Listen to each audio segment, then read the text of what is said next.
Beste kijkers van Omroep Krijtland, fijn dat u weer kijkt. Onze medewerkers verzorgen voor u deze week de volgende items. Het jongerenprogramma Los, een herhaling van Terug in der Tijd, Kleine Kwalen en het sprookje Françoise.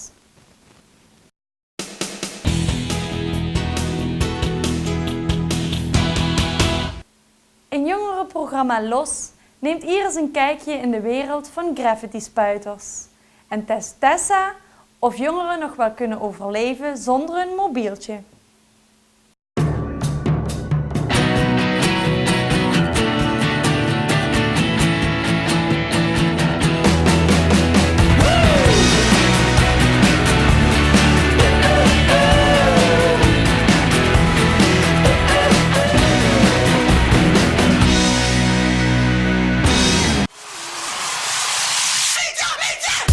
Graffiti, een van de grootste underground scenes van de wereld. Dit zijn de moeren van Kraakpand Landbouwbelang in Maastricht.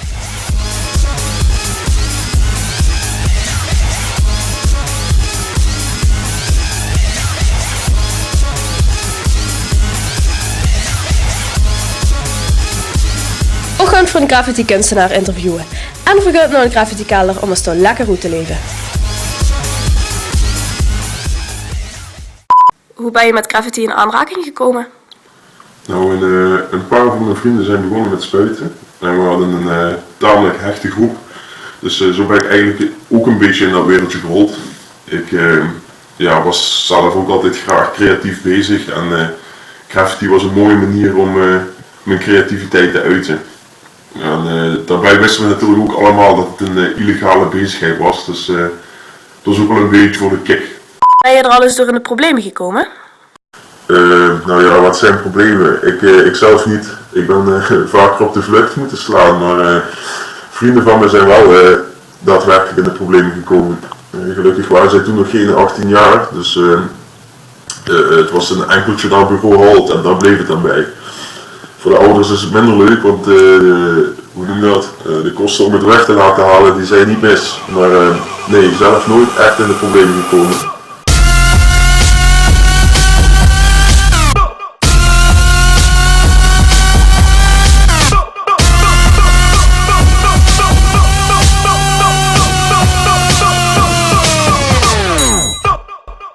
Wat is de spannendste of meest illegale plek waar je ooit graffiti hebt gespoten?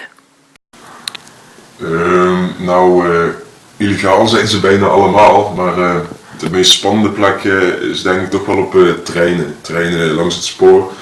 Want de controles zijn de laatste jaren enorm uitgebreid, dus de pakkans wordt aardig verhoogd. Dus daar zijn we wel een paar keer flink moeten rennen, ja. Waar haal je inspiratie dan vandaan? Die komt overal vandaan eigenlijk.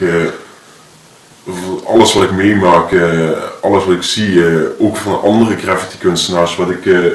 Ik haal ook inspiratie uit andere werken of van vrienden. Of soms zie ik woorden staan en ik denk, die hebben een mooie compositie om ook op een muur te zetten. Dus overal eigenlijk.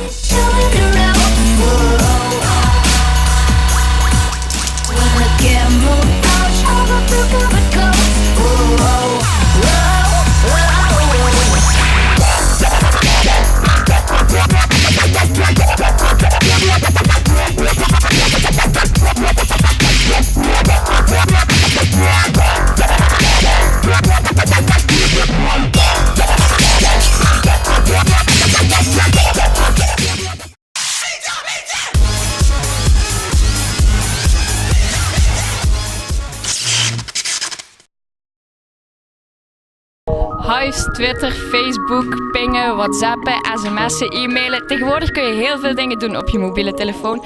En eerlijk gezegd zijn we daar ook allemaal bijna de hele dag mee bezig. Maar wat nou als we een dagje zonder mobiel moeten leven? Kunnen we dat nog wel? Vandaag vraag ik dat eens aan een paar mensen en we hebben één meisje die speciaal voor ons 1 dagje van haar mobiele telefoon gaat afkicken.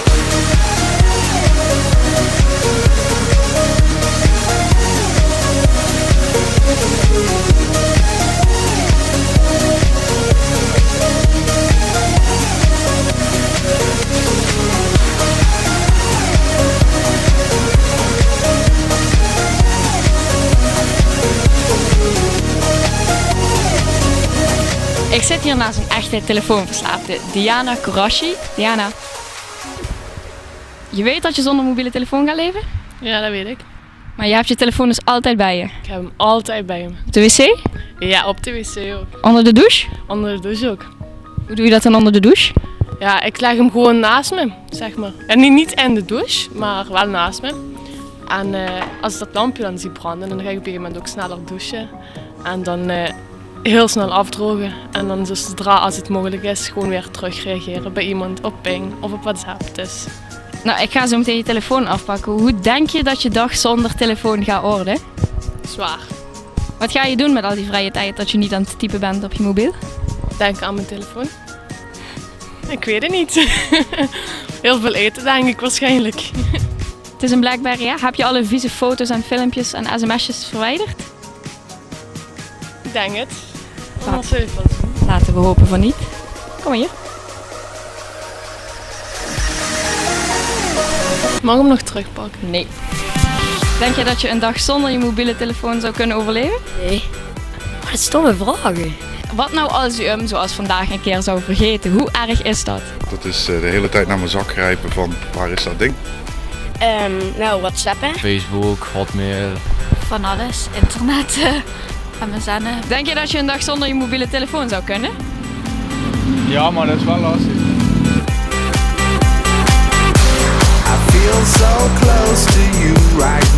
Denk je dat er wel mensen zijn die niet zonder een telefoon zouden kunnen? De meisjes met Blackberry, ze kunnen dat echt niet, die gaan allemaal dood. Die hebben echt gewoon allemaal bijna een nekhaal en zo en die zitten allemaal met een Blackberry zo de hele dag.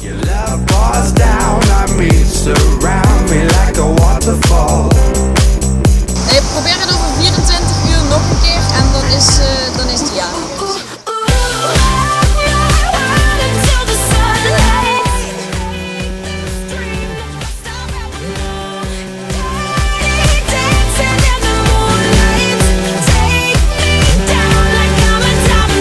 De 24 uur zijn voorbij. Diana heeft het volgens mij wel overleefd zonder haar mobiel. Alhoewel het volgens mij wel echt heel erg zwaar was. Voor mij was het ook best zwaar, want haar mobiel heeft de hele nacht naast mijn bed liggen trillen. Hoe was dat nou, een dagje zonder? Vreselijk. Je kunt echt niks, echt helemaal niks zonder telefoon. Geen wekker, geen muziek en sowieso ja, geen vrienden zo. Op een gegeven moment heb je zoiets van, oh, tegen wie moet ik nu weer gaan praten? En je hebt niemand bij je zitten, behalve je ouders en je broertjes thuis. Dus ja, dat was een beetje anders. Alsjeblieft. Dankjewel. Hoeveel gemiste berichten heb je? Eens kijken. Nou, Zo. ik zou het niet weten, want het staat er niet bij. Maar het zijn er veel. Dus Ze heeft gemiste sms'jes, gemiste oproepen, gemiste ping, gemiste mail. Denk je dat je nu weer gewoon de hele dag op je mobiel gaat zitten kijken om alles in te halen? ja, niet zo heel erg overdreven. Ik ben er nu wel aan gewend zonder, dus dat komt maar goed. Maar als je het niet erg vindt, ik heb even mijn intiem momentje met mijn telefoon. Ja, oké, doei.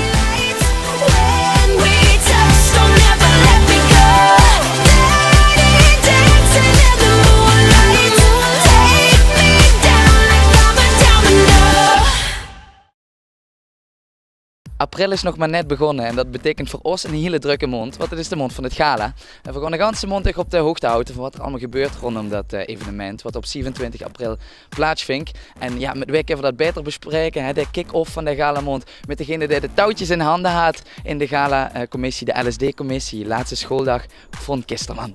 Hallo. Hallo, wie is het met u? Ja, goed hè. Ja, wie ze zijn is inderdaad de drukke periode gaan we eigenlijk aanbreken voor ons. Dan hebben we natuurlijk ook nog de examens. Dus we zijn met de laatste loodjes over bezig om die leerlingen doorverklaard te stomen. En ondertussen draait hij alles op volle toeren voor het gala eigenlijk over de bühne te krijgen. Ja, nu zijn er al een paar dingen bekendgemaakt, hè, want elk jaar gaat het om het thema. Dat is dit jaar Moulin Rouge. Waarom? Het zult er eigenlijk al een paar jaar aan te komen, want het zit helemaal bij de favorieten van de leerlingen van Moulin Rouge, je hoort ze dan heel vaak. En van Golden Party, zo'n idee houden. Las Vegas is al een keer geweest. Dat is al geweest, inderdaad. Ja, en Moulin Rouge, dat is een paar keer teruggekomen en ja, dat kent ze eigenlijk ook wel mee. Dit is het nachtleven van Parijs, hè, dus waarom niet het nachtleven van de Sofianen? Ja, heel makkelijk. En daar past een rode kleur bij. Inderdaad, want dat is natuurlijk niet de polo wat het gaat worden, maar ik heb inderdaad voor de gelegenheid even een rode polo aangetrokken. Heel schön. Ja, want het werd inderdaad een rode polo dit jaar met hopelijk een heel mooi logo erop waar ze nog mee bezig zijn. Want de leerlingen mogen dat zelf ontwerpen. En ja, de beste logo wat gekozen werd, dat is een cadeaubon van €25 tegenover zelfs. Ja, dat werd deze komende week bekendgemaakt. Ja, aanstaande vrijdag. Ja. Wie van jullie gaan er uiteindelijk gala doen? Volgens de officiële telling van Schule zou op 387 leerlingen zitten, maar ik denk dat er ongeveer 380 zijn. En nu zijn er altijd een aantal vragen die immer terugkeren. Wat zijn nu de meest gestelde vragen over het gala door leerlingen aan bijvoorbeeld dich? Nou, wat mogen de afmetingen van het voertuig maximaal zijn? Wie laat begint het? Wie kan ik nog sponsoren regelen? Kent dat nog? Ja, dat kent nog. Ja, ja. Wie laat begint het? Het begint om 9:30. Om 9:30 is hier de aankomstceremonie op het plein Vilmozakwa en dat duurt tot 9:30 ongeveer. En daarna is het de bedoeling dat het... Dat heb je immer gedoe, hè, overigens? Ja, over het algemeen wel, maar het is ook afhankelijk van hoeveel voertuigen we hebben. Ja, nu zijn jullie helemaal bang dat ze te laat komen, hè? Dat ze te laat vertrekken en zo, en dan staan ze heel enthousiast om 7 uur. Ja, klopt inderdaad. De eerste, ik kan me nog herinneren, een aantal jaar geleden, die eerst gewoon om 6 uur al aankomen en die hebben dus 1,5 uur staan wachten eer ze mochten voorrijden. En bied je over dan? Soms wel, ja. Dus spreid het een beetje, dat is de tip. Ja, eigenlijk wel, ja. Verspreid het een beetje, zorg wel dat ze niet te laat komen, want dan zou het natuurlijk kunnen zijn dat ze helemaal achteraan kunnen, dat te weinig toeschouwers nog staan, want de lui die krijgen op een gegeven moment ook koud. Dus stel dat het niet echt super weer is. En toch zie je ook vaak dat jullie speciaal voor bepaalde personen komen en dan nog een tijdje afhaken, dan vinden ze het wel goed geweest als ze daar 1,5 uur gestaan hebben. En ja, de laatste half uur is dan helaas altijd wat minder, maar dan hoop ik toch dat jullie dit jaar ons blijven staan. Ja, en hoop op goed weer, hè? Absoluut. Ja, van morgen niet klagen, het moest eigenlijk afkloppen op hout, maar ja, ik zie geen hout. Hollek op. Ja, maar tot nu toe hebben we 1 keer een beetje regen gehad en voor de rest eigenlijk nooit. Dus wat dat betreft mogen we ons gelukkig prijzen. Ja. Die allerlaatste dagen, levert dat nu ook nog slapeloze nachten op in het huis van Front Kisterman? Nee, eigenlijk ja, misschien de laatste nacht een beetje, maar voor de rest eigenlijk nee. Dan weten vrouwen en kinderen dat ze zich even met rust moeten laten. En, Nou, ze weten in feite als LSD is die week dat ik niet veel beschikbaar ben voor hen. En zeker de laatste dagen niet. En ja, die laatste nacht zal ik ook misschien wel het slechter slapen dat zich zorgen maakt, komt alles wel goed. Maar ja, dit is ondertussen zo'n geoliede machine dat dat wel eigenlijk vanzelf over de rolletjes gaat. Maar het blijft leuk. Absoluut. Voor mij bleef het de krant in de pap eigenlijk. Voor een docent is dat wel leuk om samen met en veel leerlingen zo te mogen organiseren. Heel anders dan lesgeven, maar superleuk. Deze trappen zijn een ware nachtmerrie voor sommige lui die met het gala hier omhoog moeten gaan lopen. En Von houdt het net over een slapeloze nacht. Nou, dat heb je hier ook absoluut. Veel van los. We organiseren ongeveer met zo'n 10 man de gala-uitzending en daar zijn we druk mee bezig. Wat we kunnen melden is dat er ook dit jaar weer een spectaculaire opening is hier op dit plein. Er werd weer gedanst, net wie vorig jaar. En dat gebeurt door de Urban Dance Studio uit Venlo komen ze dit keer. 12 meiden, dat is een huisje VIP. En die kunt je ook alvast bekijken. Eerdere filmpjes van hun staan op onze website. Weet ook even lid. Dan kun je gewoon deelnemen aan ons evenement. En dan ontvang ze ook al die filmpjes die we bijvoorbeeld nu maken. Gewoon op die tijdlijn op Facebook. Hartstikke handig. Ja, het is nog maar een paar weken. Vertellen met z'n allen af dat het feest hier losbarst. En kijk op 29 april naar de uitzending van het gala. Doei!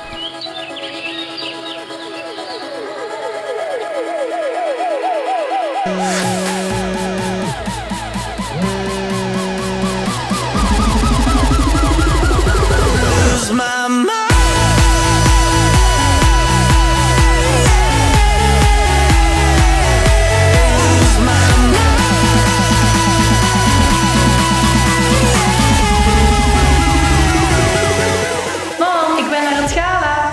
Gedrag te gaan.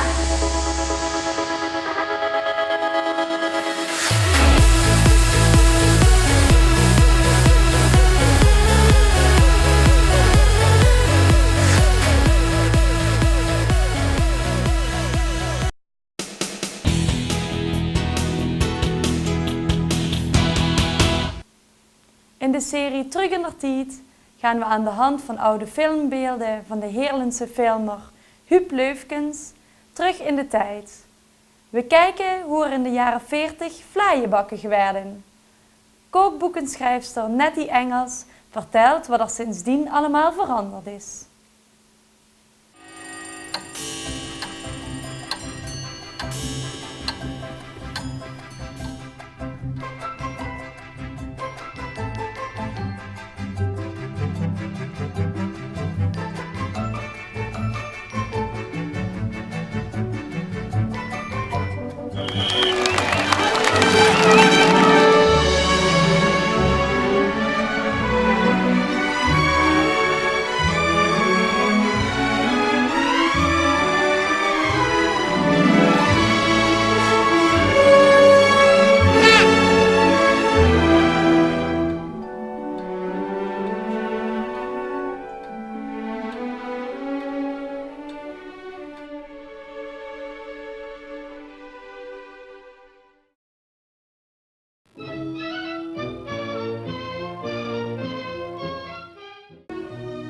Als de zomer op het eind loopt, komt de najaarskermis, die het volk een extra gelegenheid geeft tot feesten. En vooral misschien tot een lekker eten en smullen.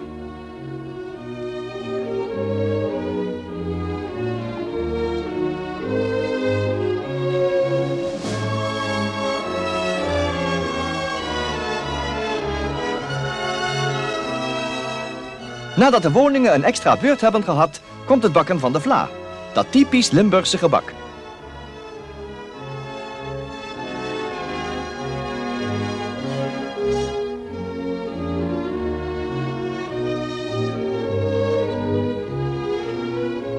Hier en daar wordt op het land nog in de ouderwetse oven in de weide gebakken.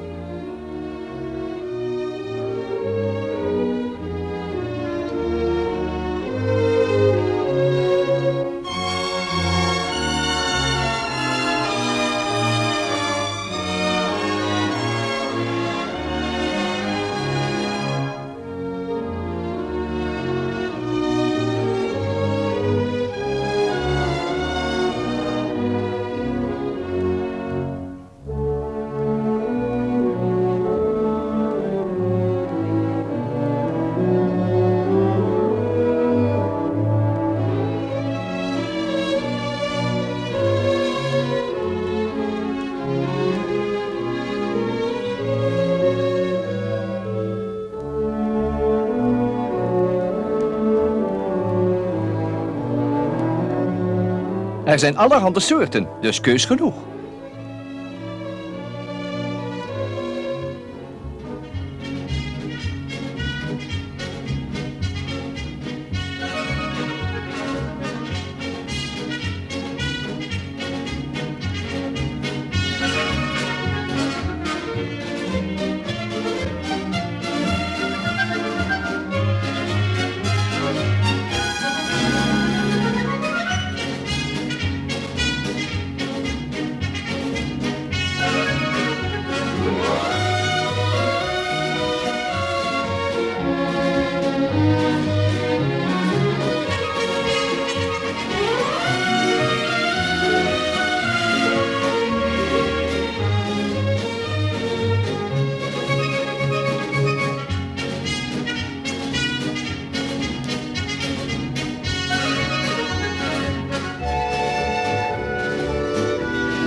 En de koffietafel in de open lucht, dat is een waar feest voor jong en oud.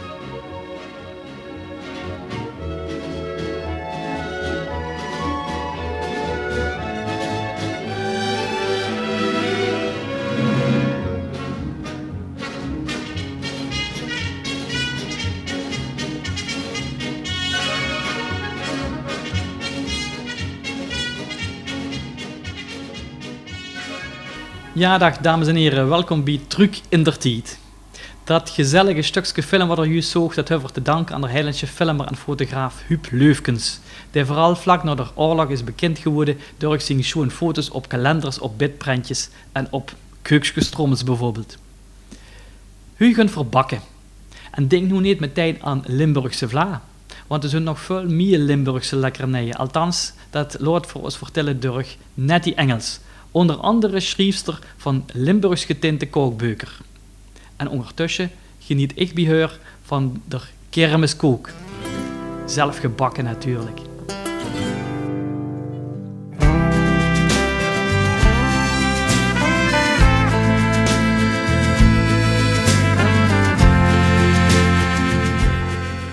En dat is het leuke nog, hè, dat ze... Ja, dat heeft zoveel namen en zoveel gebruiken. En ja, iedereen denkt dat we alleen maar de vlaai hebben. Nou, dat is helemaal niet waar, van meer als alleen die vlaai.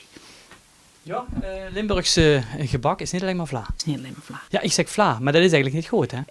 Het ligt ook per plaats. Er zijn plaatsen zeggen ze vla en dan zeggen ze vlaai en vlijken. Ook daar zijn weer meer benamingen voor. En op het ogenblik zeggen we bijna altijd vlaai om het te voorkomen dat het verwisseld werd met de puddingvla. Ja. Maar... Dus niet alleen maar vlaai is Limburgs, er zijn meerdere gebaksoorten Limburgs. Er zijn er veel meer. Er redong, linzenpuntjes, pielappel, En een pielappel, dat is gistdeeg met een appel erin. Dan hebben ze de menkes, de miggemenkes of de wiggemenkes. Nee, dan hebben ze nonnenvotten, de kroombroodjes, de Berliner Bul, de waffelen. Berliner Bul, is dat Limburgs? Berliner Bul, die hebben ze in Maastricht gegeten met carnaval. Ja. Dat is Berliner Bul. En in Maastricht, en zag dat nog Boel de Berlin, hè? Ja. Maar dan moeten ze in Maastricht skallen. Ja. En hier schreef dan de recepten voor dit soort producten, zeg maar. Is dat eigenlijk ook een beetje voor het vasthouden? Ja, de eerste boek wat ik geschreven heb, dat is 33 jaar geleden. Het boek is ook een opzet Moerenvla. En dat hebben we echt geschreven om de recepten vast te houden. Want we merken, er was geen enkel Limburgs kookboek. Er was nergens loog het vast, helemaal nergens. En toen hebben we gezegd van, nou, wij vinden dit toch wel belangrijk. En toen zijn we dus echt begonnen om het vast te leggen voor ons kinderen. Wie komt hier aan die recepten? En door neven bij de vraag, wie wist er tot dat de goede recepten worden? Nou, de eerste keer van Bokus Kook hebben we oproep gedaan via de Gezet en via L1. Mensen hebben ons recepten gestuurd. Je worden natuurlijk, ik ben zelf een echte Limburger en Wil is ook een echte Limburger. Dus een aantal die haat ze ook gewoon, en van de mam en van de Sjoan-mam. En de mensen stuurden ze op. En die heb ik dus wel allemaal geprobeerd. En omdat ik zelf dus een echte Limburgse ben en ook een stuk kennis heb op dat gebied, kon je ze ook nagaan of het zo was. De eerste keer hebben we ook die recepten volgelaten zoals de mensen ze gedaan hebben. En daarna zijn we het meer gewoon opletten dat we niet... wat ze hebben in de Limburgse keuken is heel veel recepten die zijn van moeder op dochter overgegaan en die veranderen. Ja. Dus een recept is een gezinsrecept.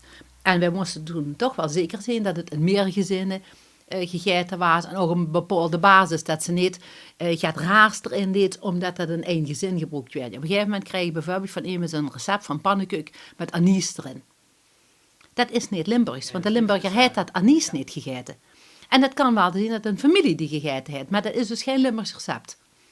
En nu, doordat we het zo lang doen, werd ze er gewoon veel meer vanaf. En ik ben op een gegeven moment heel veel lezingen gaan houden voor de Brinnenbondje.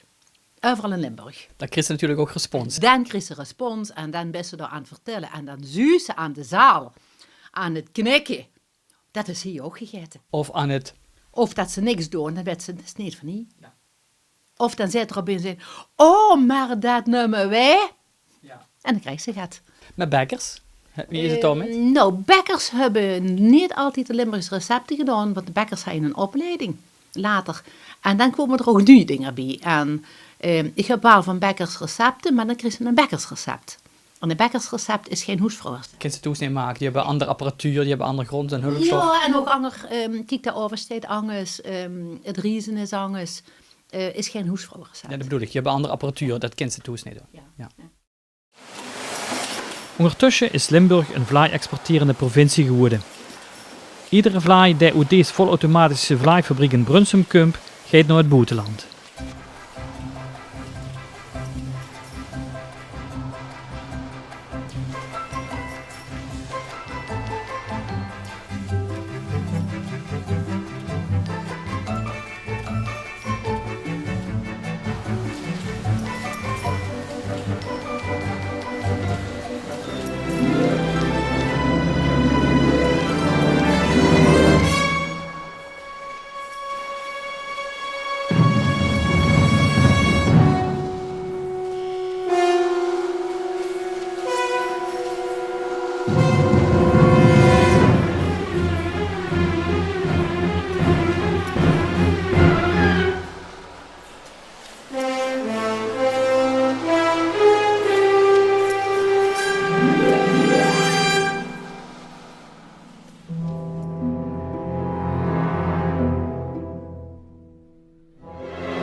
Als je nu kijkt, de vlaai die nu door de bakkers gemaakt werd en de vlaai van vroeger toes, kind ze af en toe best bij de bakker nog een echte goeie vlaai hebben die veel liedje op die van vroeger.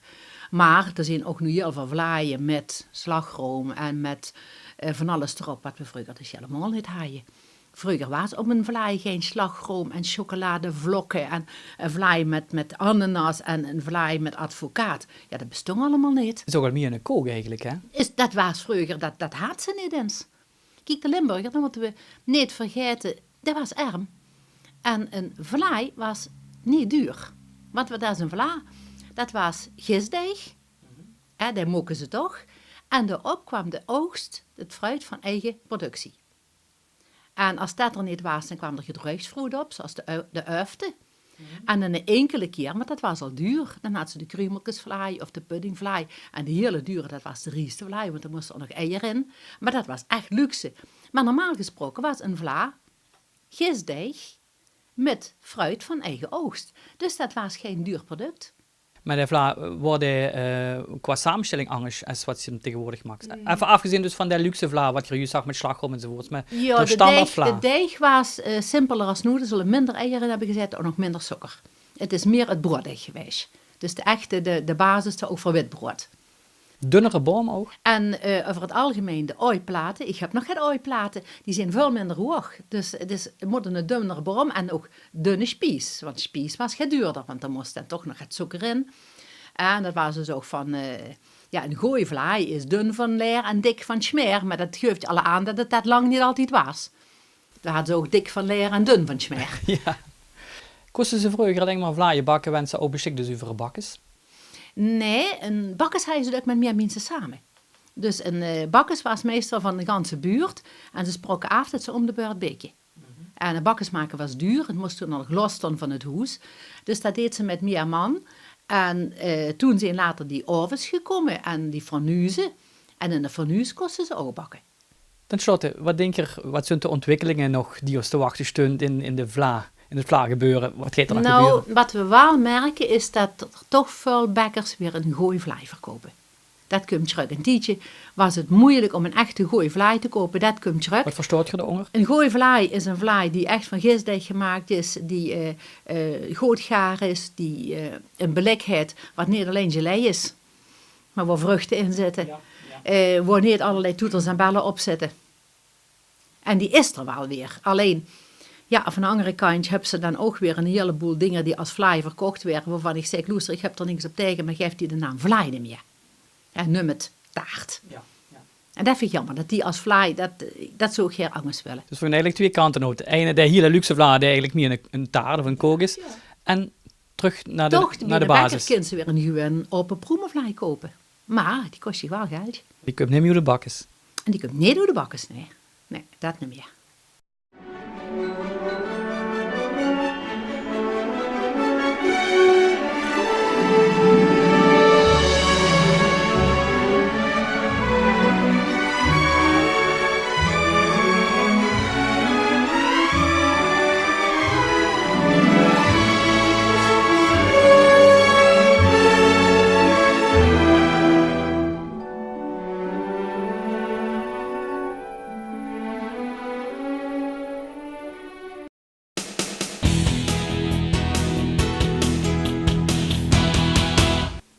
Het Krijtlandheukske.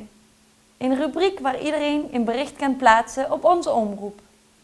Deze keer een sprookje, verteld door Ruud Verhoeven. Luistert u met veel plezier. Als kind vond ik vaak weinig sprookjesachtig aan de sprookjes van Grimm en Andersen. Ik dacht zelfs dat het woordje grimmig dat van die sprookjes kwam. Ik zag niet wat er nou sprookjesachtig was aan het verhaal van Hans en Grietje. Zo'n kindertjes die dan vet gemest werden door zo'n oud lelijk wijf. En die ging dan daarna dat kind zitten opvreten. Zag ik niet zo. Of een boze wolf die eerst oma opvrat en daarna rood kapje. Nou, frisse morgen. Dat die jager dan de wolf afslachten en dan die twee weer tevoorschijn peuterde, dat maakte het voor mij niet echt veel beter, hoor. Laat staan dat het opvullen van die wolf met stenen en dat beest dan naar de hand in de gracht dumpen, dat nou helemaal overeenkomt met het ideaalbeeld waarmee Dion Graus zijn cavia-politie op pad stuurt. Nee. Kindermishandeling bij Assepoester. Geklungel met gif bij Doornroosje en Sneeuwwitje. Nou, was een aardig zootje waarmee onze onschuldige roomblanke kinderzieltjes werden belast. Sprookjesachtig. Dat was toch glitter? Dat was toch goud? Kastelen, koningen, rijkdom, geluk.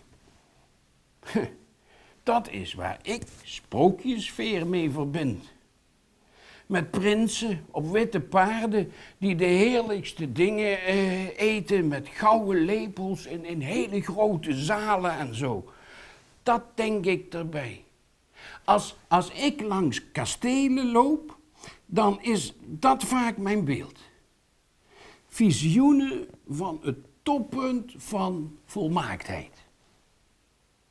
Alhoewel, uiteraard is in veel gevallen dat net zo'n rare gedachtenkronkel als die verhalen van Grimm en Andersen hoor. Wie de geschiedenis van zo'n kasteel natrekt, die weet dat van daaruit vaak oorlogen ondernomen werden. En dat die burchten belegerd werden, of dat de heren op zo'n fort de omgeving tyranniseerden en de bewoners met harde hand onderdrukten. Niks sprookje. Harde realiteit. Kijk, en dat mag dan zo zijn. Maar ik vind het gewoon lekker om toch op zijn minst met romantische gevoelens te kijken als ik die parels uit lang vervlogen tijden langs de weg zie liggen. Met hun torens, met hun kantelen, met hun grachten en met hun parken. Zalig, zalig onder die sfeer van weleer te proeven. Als je onder die machtige bomen door de imposante oprijlanen flaneert. Je eventjes onderdeel wanen van het wereldje van graven en hertogen. Wie heeft dat nou niet als die van Maastricht af de berg afkomt richting Gulpen en dan 's avonds Neuburg ziet liggen in het schijnsel van die schijnwerpers? Is toch een sprookje in het dal? Hoeveel Gulpenaren hebben er geen associaties met hun wandelingen rondom het kasteel? De rondjes op het ijs, op de kasteelgracht, de doorgang naar Euverum of de processiegang. Hoeveel kennen er geen verhalen uit de tijd dat de gravin er nog woonde? Dat het een hotel was, of dat ze in het park mochten komen, daar nootjes geraapt hebben. Iets van een sprookje waar ze toch deel van uitmaakten. En dat dan toch een beetje hun kasteel was. Waar ze trots op waren. Zo trots dat ze er een heuse afrit voor creëerden vanaf de provinciale weg. En dat ze tonnen betaalden voor de opknap van het vakwerkhuisje aan de start van de lange oprijlaan. En nou komt er een man die komt tonnen vragen voor de opknap van het park. En dan komt de man die dat vakwerkhuisje intussen gewoon laat liggen, die komt dan aan met een bordje verboden toegang. En met een slagboom. En dan zegt hij, sprookjes bestaan niet. En die man, die leeft nog lang en gelukkig. Zo. En nou, oogjes dicht, snaveltjes toe en lekker gaan slapen.